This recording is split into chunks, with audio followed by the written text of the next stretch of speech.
Hey guys, it's me again, Lewis, and today I've got a review of Superior Spider-Man number 3. Now, this cover features a silhouetted Spider-Man with a spider signal lighting up the night sky. Quick, someone call Batman.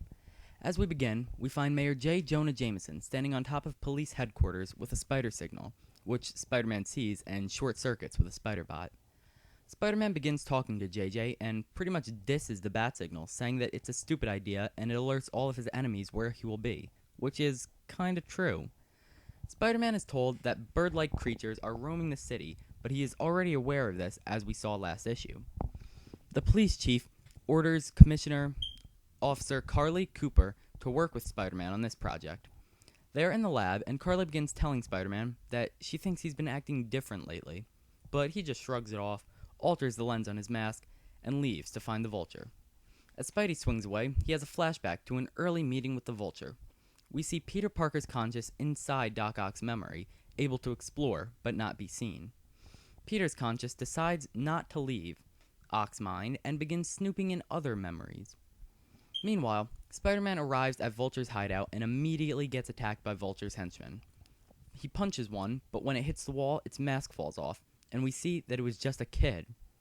Back in Ock's memories, we see a new one, where a young Otto Octavius is being abused by his drunk father. This brings us back to Spider-Man, who is appalled and angered that Vulture would put children in harm's way like this. He lunges at Vulture, but he quickly leaps out of the way and flies into the sky. Spidey webs up and begins to chase him down, and just as they get high enough, Spidey's webs run out. But remember that spider bot on the spider signal from before? Spidey activates that, which causes the spider signal to become an extremely bright light to the point where Vulture actually goes blind. Luckily, Spider-Man altered his goggles, and now they became polarized to protect his eyes. Vulture falls out of the skies and lands in the spider signal. Carly runs over to the Vulture, who, although not dead, is blinded, burned, and cut up. Carly is starting to put together the pieces and see that Peter is not the same as he used to be, which doesn't worry Ock at all. Wow. Ock does not have any limits. He almost murdered Vulture and doesn't even show any remorse.